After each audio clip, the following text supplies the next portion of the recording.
Hi there, welcome back to the Car UK channel. Right, today we're going to talk about the big one. It looks like that Chancellor Rachel Reeves is about to implement the first pay per mile scheme, effectively meaning that if you drive an electric vehicle, you're going to have to pay to use that car going forward. It's really big news. I think it's a massive mistake. I don't think it's the wrong idea. I just think it's been implemented at the wrong time. And that's what we want to talk about in this video, about the scheme in general, what the implications are going to be, particularly not only to the electric vehicle motorists and trying to get people into electric vehicles, but also as well, the real possibility that this is going to push up the price of used cars, particularly combustion vehicles of a certain age. When prices have already been going up over the last few years anyway, I think this is going to be very damaging to people who want cheap run-around cars, as well as people now are going to be realising that effectively electric vehicles are not as cheap as they once were to run and manage. So let's get down to it, give you my ideas and theories, and of course I want to hear what your thoughts are on the latest scheme and whether or not it's going to stop you from purchasing an electric vehicle in the future. What are you going to be doing? So let's get straight into it. So Rachel Reeves is planning in 2 weeks' time in the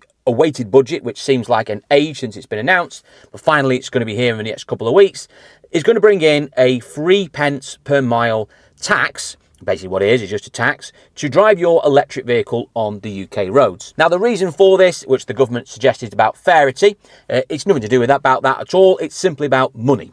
The issue is that fuel duty, which is roughly stands at about 25 billion pounds a year that is brought into the exchequer, is declining year on year, and it has been for a while now because electric vehicles are slowly, and it is slowly, chewing into the new car market. However, that will rise significantly over the next few years, whether we like it or not, because new vehicle sales of combustion engines in 2030 are, so far as it stands, going to be axed. You're not allowed to buy a petrol or diesel car after 2030 brand new in a showroom. You can still buy hybrids, so a hybrid is an electric motor with a petrol or diesel engine fitted to it, but even then it's only going to be till 2035, so even they are going to be facing a call in the not too distant future. So with those sales no longer being present of combustion vehicles, you're going to have less cars on the road needing fuel, which means fuel duty is going to keep further declining. So the government has had to come up with a way of trying to basically replace that income, and they've decided that rather look at other things they could do to get that income back in,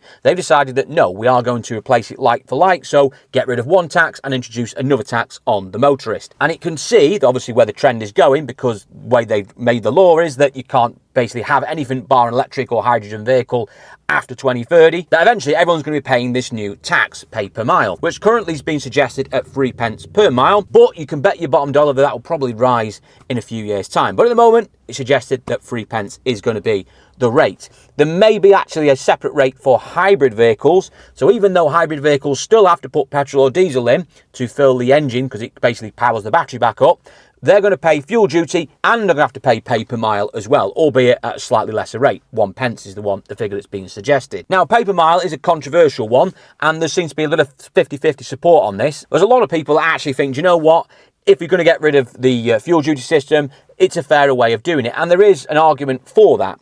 However, the problem I have is not necessarily that I'm against pay per mile. It's just that when you're trying to implement a policy of trying to get people into electric vehicles, bringing in an additional tax basically is going to disincentivize those people from taking up electric cars any sooner than they already would have. So you've got lots of people sitting on the fence now who might be interested in buying electric cars and seriously considering it, and particularly is going to get pushed towards that if you want to buy a new car after 2030. And now all of a sudden they might step back and go, actually, hang on a minute, I've got to pay per mile, I've got to pay road tax anyway as well, because you still got to pay your road tax. Plus, if you're going to buy an electric car brand new and it's over 40 grand, you've still got to pay showroom tax, which is a huge amount of money for the first 5 years of ownership. And to top it all off, we've got some of the most expensive electric prices in the developed world. In fact, I'm sure it's the most expensive in Europe. So even if you have an electric car, you're paying probably twice as much as our counterparts in Europe for electricity anyway. So the benefits are already being squeezed of owning an electric car. And on top of that, you then got to pay another tax to just basically drive it.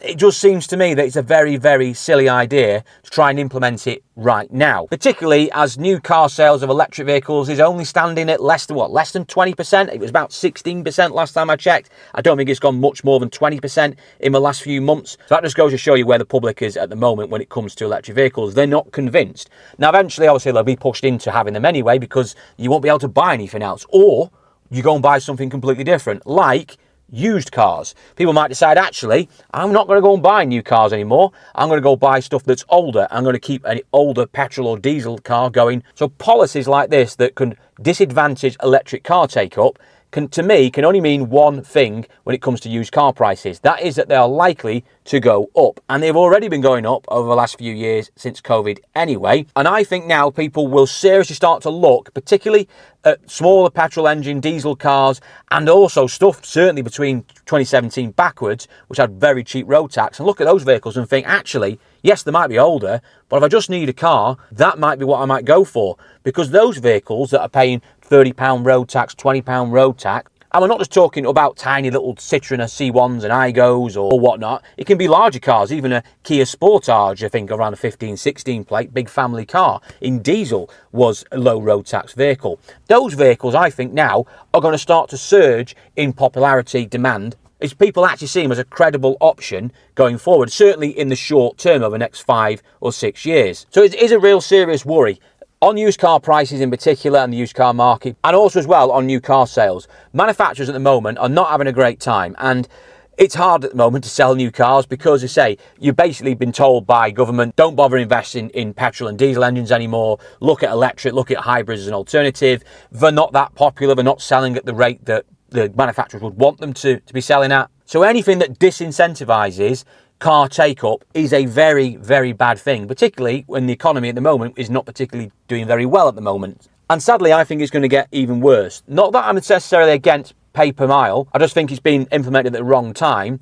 But when you're going to add that now as well, on top of a real flatline economy, people struggling, fuel duties are likely to go up as well. There's rumours that fuel duty freeze, which has been going on now for the past 14, 15 years, is likely to be lifted, and they might actually put fuel duty up. Watch what the public reaction will be when that happens. They're also about getting rid of all sorts of other schemes that affects the motorists as well. Classic car tax, that's likely to go. Huge amount of revenue generated from that goes into the economy. Benefit in kind, so this is company cars that you get given. They're on about increasing the duty from 2 to 5% over the next few years. Again, more money being pushed onto hard-working people just for owning a car. And even as well, increasing the tax on electric charge points outside of the home. So putting the VAT rate up from 5%, which you pay at home, to 20%. I mean, it's just bonkers to me why the government is doing this. Bringing in policies that are directly targeting the very type of vehicle, EVs, that you want the public to take up ownership of.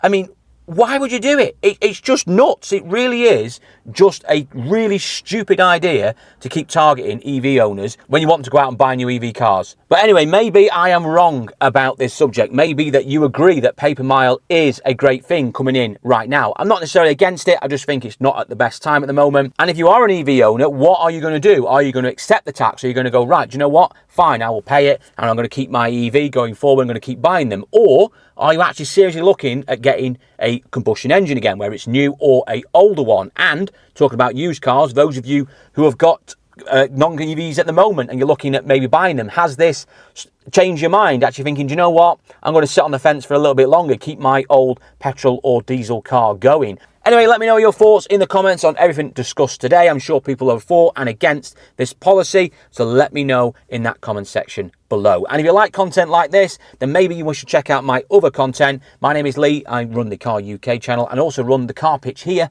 in Crewe, where I deal, as said, in cars under £5,000 predominantly. The cheaper end of the UK market. I do lots of vlogs and stuff like that, going to auctions, buying cars, talking about cars, my knowledge of cars, fixing them, etc. So if you're interested in that type of content, and also content like this, talking about motoring and also policies that the government is introducing, then why not like and subscribe to the Car UK channel. Plus, as well, you can get involved with our competitions and raffles, like the latest raffle currently running now for this little outstanding Mini Cooper. You can find the details in the link screen below for that. Basically, we do raffles every other month. It's £1 to buy a ticket, and you can buy as many tickets as you want, and the more tickets you buy, the more entrance you get to the draw. And say this is guaranteed prize, this little Mini Cooper, an outstanding example that's been well looked after, a real stunning vehicle. So if you're interested in winning that prize, which is being drawn on the 24th of November this month, 2025, then get yourself in the link description comment section or scan the QR code on screen now to to buy your tickets. And also remember, if you get involved with our raffles, we give away lots of money to charity on the back of it. Thousands and thousands of pounds this year has been given away to local and national charities like Cancer Research UK, Northwest Air Ambulance Service, and a charity close to us called Hopes and Beams, a children's charity based here in Crewe in Cheshire, where we are located, that helps children with severe disabilities get involved into sport. They do some amazing work, not only with the children, but also supporting families in the local community. They're a brilliant organisation and we love helping them. So if you get involved with the draws, you have a chance to win that mini, but you're also helping out good causes on the back of it. So if you can get involved, it's greatly appreciated. Right, thanks for watching this one, and I'll see you all in the next one.